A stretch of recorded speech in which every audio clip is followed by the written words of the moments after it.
اسرائیل نے گلوبل سمود فلوٹیلا میں شامل سابق سینیٹر مشتاق احمد کو رہا کر دیا ہے۔ وزیر خارجہ اسحاق ڈار نے بھی تصدیق کر دی ہے۔ ایکس پر پیغام میں کہا سابق سینیٹر اردن میں پاکستانی سفارت خانے میں ہیں۔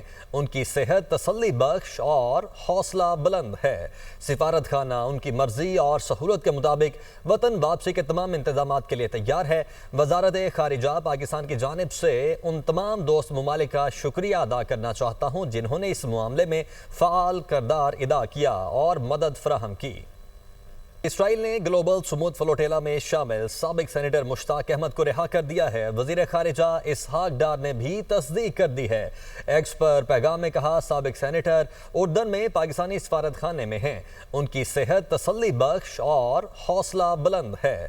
سفارت خانہ ان کی مرضی اور سہولت کے مطابق وطن واپسی کے تمام انتظامات کے لیے تیار ہے۔ وزارت خارجہ پاکستان کی جانب سے ان تمام دوست ممالک کا شکریہ ادا کرنا چاہتا ہوں جنہوں نے اس معاملے میں فعال کردار ادا کیا اور مدد فراہم کی۔